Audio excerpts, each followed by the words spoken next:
At the airport, they said. Sorry, but this ticket is not real. Then I called my sister and asked where they were.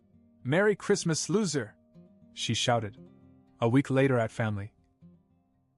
I'm sorry, but this ticket is not real. The words didn't make sense at first. I had been standing at the check-in counter for nearly 10 minutes, expecting the usual routine: hand over my ticket, check my bag, get my boarding pass, go to security. Instead, the agent looked at me with the kind of polite concern reserved for people whose day is about to be completely ruined. I frowned. This can't be right. I have the confirmation email. I booked this ticket weeks ago. She turned her screen slightly toward me. Sir, that flight number doesn't exist. And the destination listed on your ticket is not even one of our routes. I stared at her, trying to process what she was saying. My flight was supposed to take me to the Bahamas, where my family was waiting for me. The trip had been planned for months. My sister, Scarlett, had booked my ticket herself, saying it was a Christmas present, since I had helped her with something earlier in the year. I pulled out my phone and scrolled through my emails until I found the confirmation she had sent me. It looked real. The logo, the flight details, everything seemed legit. But now, looking at it again, I realized that I had never actually verified anything myself. I had just trusted Scarlett. A sinking feeling crept into my stomach. I dialed her number. She picked up after 2 rings, and before I could say anything, she yelled into the phone. Merry Christmas, loser! I heard laughter in the background. Our parents, cousins, even my aunt and uncle. They were already at the resort, celebrating. My fingers tightened on the phone. What the hell, Scarlett? She was still laughing. Oh my God, you actually went to the airport? This is priceless. More laughter. Then she lowered her voice. You actually thought you were coming with us? My chest tightened. Scarlett, what did you do? You're so clueless, Mason. I just adjusted your ticket a little. Changed the dates, swapped the destination, just a little tweak. She giggled. I can't believe you fell for it. You sent me a fake ticket? Let's just say I made sure you didn't ruin Christmas for the rest of us. Her voice was light, amused, as if this was all a harmless joke. I gritted my teeth. So you just decided to leave me here? Alone? Ah, poor Mason. Her tone dripped with false sympathy. You'll think of something. Bye now. She hung up. I stood there, my heart pounding, my brain racing to catch up with what had just happened. The agent at the counter gave me a sympathetic look, but there was nothing she could do. I wasn't getting on a flight. I knew exactly why Scarlett had done this. Months ago, I had found out that she was cheating on her husband, Andrew. I hadn't gone looking for proof, it just fell into my lap. A mutual friend saw her out with another guy, and I caught her lying when she said she was working late that night. I kept quiet about it at first, but then Andrew came to me. He asked me straight out if I knew anything. I didn't want to lie to him, so I told him the truth. That night, Andrew packed a bag and left her house. He stayed with me for a while, completely devastated. Scarlett was furious. She tried to make it sound like I had meddled in her marriage, like I had personally ruined her life. The worst part? My parents took her side. They told me I should have kept my mouth shut, that it wasn't my place to get involved. Never mind that she was the one destroying her own marriage. In their eyes, I had betrayed her. And just like that, I became the family villain. This was their way of getting back at me. They had planned it. They had probably been laughing about it for weeks, imagining me standing here like an idiot while they sipped cocktails on the beach. I looked down at the fake ticket in my hand. They thought it was funny. They thought I would just accept it, let it go. They had no idea what was about to happen. I stood there gripping my phone so tightly my fingers hurt. Around me, the airport was buzzing like nothing had happened, people rushing to their gates, announcements blaring overhead, families rushing off to their vacations. I had 2 options. 1, I could go home, sit in my apartment, and let them have their fun. Let them think they had won. Or 2, I could make sure that this little stunt cost them more than they ever imagined. I wasn't going to make a scene at the airport. It wasn't my style.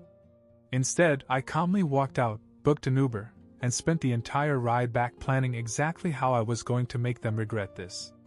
The first thing I did when I got home was call Andrew. He picked up, sounding surprised. "Mason? Hey man, what's up?" I hesitated. I hadn't talked to him much since he'd left Scarlett. He'd been going through the divorce, and I figured he needed space. But now, well, I had a feeling he'd want to hear this. "You won't believe what Scarlett just pulled," I said. When I finished, there was a long silence on the other end. Then Andrew let out a low whistle. "Damn. That's actually crazy. She really went that far?" "She did," he sighed. "Honestly, I'm not even surprised anymore." "Listen," I said. "I have to ask you something. Remember that thing you wanted to do in the new year? With the business?" Another pause. "You mean sign it over?" "Yes. That." A long exhale. "Why?" I smiled, even though he couldn't see me. "Because I think I just figured out how to ruin their New Year's too." A week later, my family returned from their trip, glowing with holiday happiness. Their suitcases were lined up in the hallway of my parents' house, and they were in the middle of telling some ridiculous story about a crazy night at the resort. When I walked in, Scarlett saw me first. She grinned. Well, look who survived Christmas alone." My parents laughed. They were so proud of themselves. I shrugged. "Yeah. It was a quiet week. Gave me a lot of time to think." Scarlett rolled her eyes. "Oh, please don't be dramatic. You should have just taken the hint and moved on." I smiled. "Oh, I did. In fact, I made some calls. Talked to some people." I turned to my father. "You were looking forward to this deal, weren't you?" My dad's face changed immediately. His smile faded. "What?" Scarlett frowned. "What are you talking about?" I pulled out my phone, scrolled to a message, and held it up. It was from Andrew. "Hey Mason, just a heads up. I've decided not to sign over the business. At least not to you. I'll handle it myself. Thanks for the perspective. See you soon." My father turned pale. My mom gasped. Scarlett's smirk disappeared so quickly it was almost funny. Andrew had planned to transfer part of his business, his very successful business, to my father as a favor. A way to keep it in the family after the divorce. Scarlett and my parents were counting on it. It was supposed to be their safety net, their golden ticket. Not anymore. Scarlett grabbed my phone and read the message, eyes wide. You talked to him?" I crossed my arms. "Oh, yeah? And guess what? He knows about the fake ticket. He knows everything." My father turned to her, furious. "Scarlett, what the hell have you done?" She opened her mouth, then shut it. She had nothing. Mom jumped in. "Mason, honey, let's talk about this. Maybe we can." I shook my head. "Nope. You all wanted to screw me over at Christmas? Well, I just screwed up your whole future." Scarlett looked ready to explode, but before she could say anything, another voice cut through the air. "What the hell is going on?" We all turned. It was Uncle Robert. And he looked pissed. Uncle Robert wasn't just any uncle.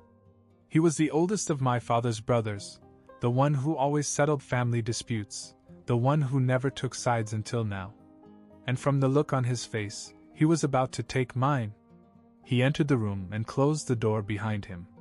"I just got off the phone with Andrew," he said. "And I want to hear it directly from you, Mason. Did your sister really send you a fake ticket and strand you for Christmas?" Scarlett shifted uncomfortably. "Uncle Robert, that's Dash." He held up a hand. "I didn't ask you." Scarlett shut up. I nodded. "Yes. She did. Changed the flight details, sent me to the airport with a fake ticket, and then laughed about it." His eyes darkened. He turned to my dad. "And you were in on it?" Dad hesitated. It was a harmless prank, Robert. Just a little family fun. Uncle Robert scoffed. Fun?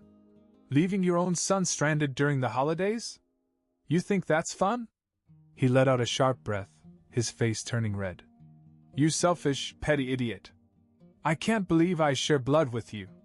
My mother jumped in. Robert, this is none of your business.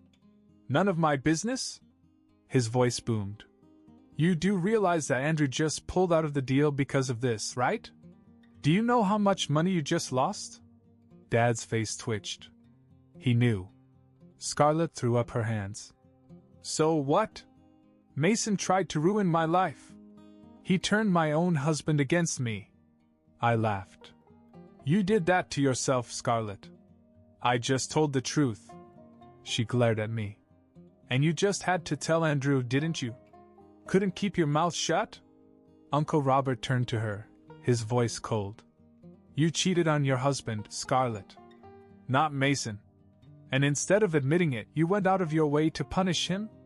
Scarlett's face flushed. Uncle Robert shook his head in disgust. You're unbelievable. And you know what? I'm done cleaning up your mess. Dad bristled. What does that mean? Uncle Robert pulled out his cell phone. It means I'm going to make some calls. I wanted to help you, Henry. I wanted to help keep you afloat when Andrew pulled out. But now, forget it. You can sink for all I care. Dad paled. Robert, wait. Not another word. He looked at Mom. And you? I expected better from you. She swallowed hard, but didn't answer. Then Uncle Robert turned to me. Mason, will you stay for dinner? I smiled. Nah. I think I'll go celebrate with Andrew instead. Scarlett looked like she was going to explode. Dad looked like he was going to throw up.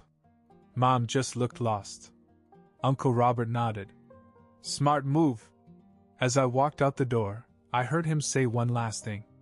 Oh, and Henry? Don't bother asking me for help. You don't deserve it. I walked out of my parents' house feeling lighter than I had in months. They had finally faced some real consequences for how they treated me, and Uncle Robert cutting them off was a bigger hit than they realized. My father had always relied on him for business connections, financial advice, hell, even to bail him out of stupid decisions. Without Robert, he was screwed. But I wasn't done yet. I went straight to Andrew's house.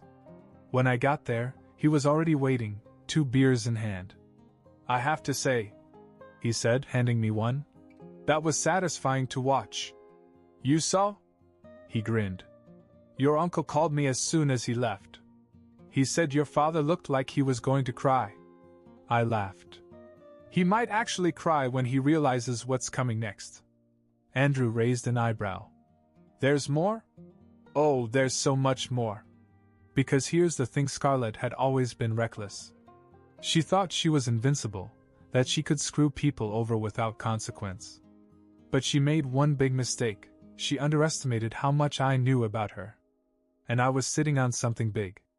I pulled out my phone and showed Andrew a message thread. It was between Scarlett and a realtor. Do you recognize the name? I asked. Andrew's eyes widened. That's the guy I fired last year. The one who tried to cheat me. Yeah. Looks like Scarlett didn't mind his business tactics, though. She's been working with him for months.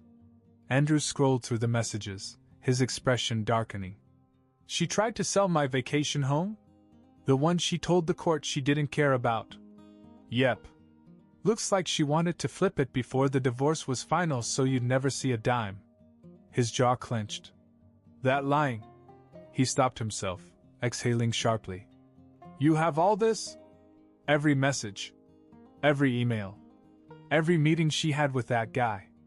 I took a sip of my beer. You want to ruin her day? Andrew didn't hesitate. Hell yes. The next morning, the explosion was spectacular. I woke up to about 10 missed phone calls from Scarlett. I ignored them. Then came the texts. Scarlett, you snuck into my emails? Scarlett, you ruined everything. Scarlett, I swear to God, Mason, I will destroy you. I took my time getting ready before I called her back. The second she picked up the phone, she screamed, "You are a psychopath! You had no right to do that!" I yawned. "Morning, Scarlett. Something wrong? You ruined my deal."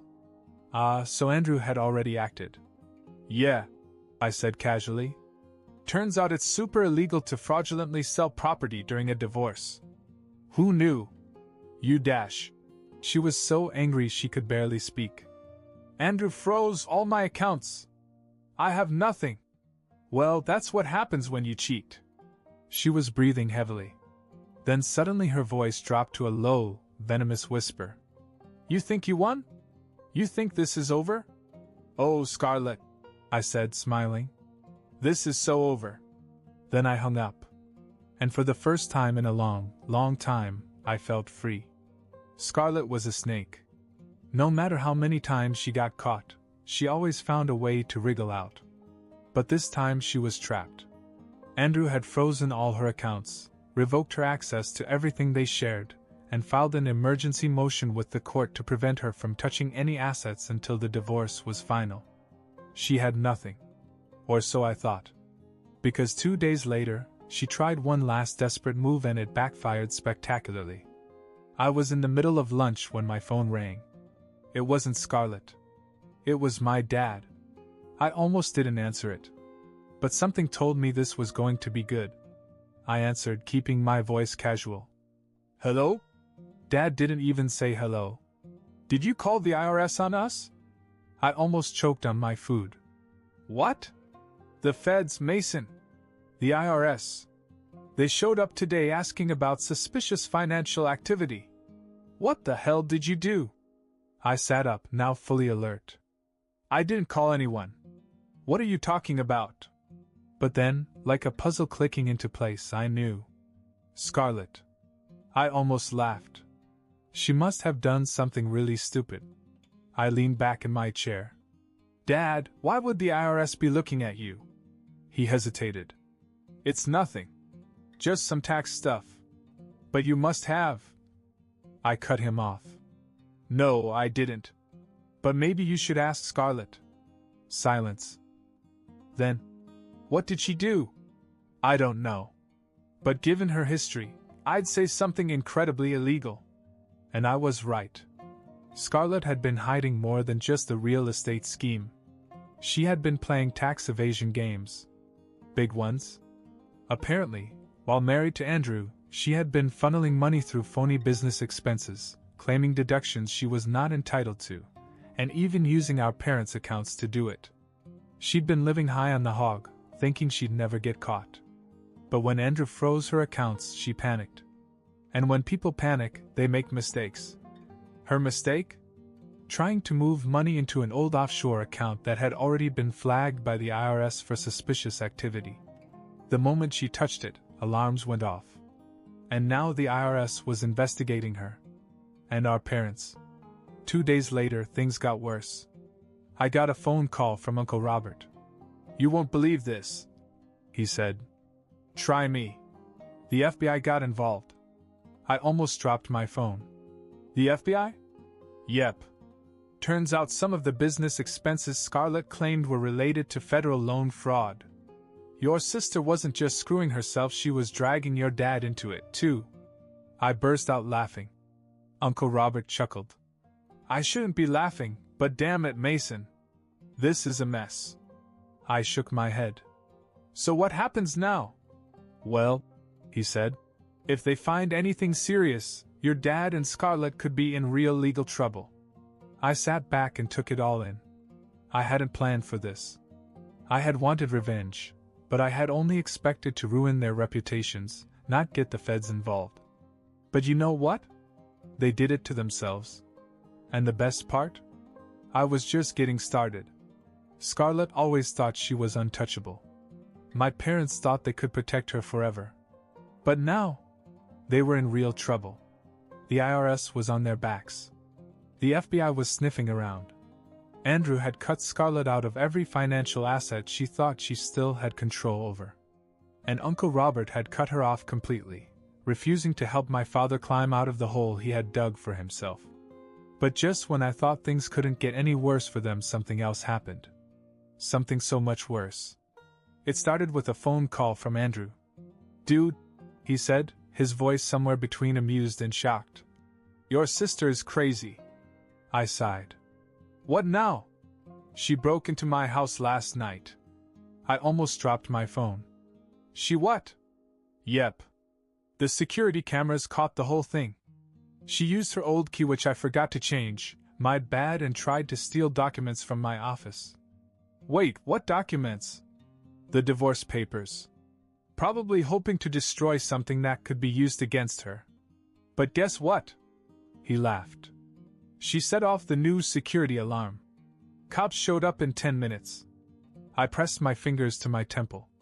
"Tell me you pressed charges." "Oh, I absolutely did," he said. "Breaking and entering, attempted theft, you name it." She spent the night in jail. For the first time since this whole mess started, I was speechless. Scarlett, the golden child, the one who had spent her whole life manipulating our parents and getting away with everything, was actually behind bars. "Want to know the best part?" Andrew added. "Go on." "Your parents went down there to try to get her out. Guess what they found?" "What?" "They couldn't afford it." I blinked. "What do you mean?" He chuckled. "Because, Mason, while Scarlett was running her scam, she was also draining most of your parents' savings without telling them. She used their money to cover her shady business expenses, and now that the IRS is investigating, their accounts are completely frozen. They literally don't have enough liquid assets to post her bail." I let that sink in. Scarlett was stealing from them. My parents, who had defended her at every turn, who had turned their backs on me just to protect her. And now she had ruined them. A few hours later, I received a text message from Uncle Robert. "Robert, your dad just called me and asked for help." Robert told him to find out for himself. Robert, best Christmas ever. I grinned. 3 days later, I got another call from Andrew. "Well," he said, "Scarlett's out. But she's totally screwed." "What happened?" "She finally got a lawyer, but as soon as she got out of jail, she realized she had nowhere to go. Her bank accounts are frozen, her credit cards are maxed out, and her parents' house is in jeopardy because of the IRS case." "Wait." I paused. "Are you saying they could lose the house?" "Oh, absolutely. If they can't prove they weren't part of their scam, the government could seize it." I let out a low whistle. "So where is she now?" Andrew laughed. "Staying with her parents. But from what I hear, it's not going well." I could only imagine the scene. Scarlett, angry, humiliated, broke, and my parents, finally realizing that the daughter they had defended for years had destroyed them. A week later, I got a final call. From my father. I debated ignoring it. But curiosity got the better of me. I picked up the phone. "Hello?" There was a long silence. Then, finally, he spoke. "Mason," he said quietly, "I think we made a mistake." I didn't say anything. I just let him sit with it. Another pause. "I don't expect you to forgive us," he said. "But I just wanted to say that." For the first time in my life, my father admitted he was wrong. And it felt damn good. I thought about all the things they had done to me. The fake ticket. The years of siding with Scarlett. The way they turned their backs on me when I told the truth. And now? They had nothing. I exhaled slowly. "I appreciate the call, Dad," I said. Then I hung up. The end.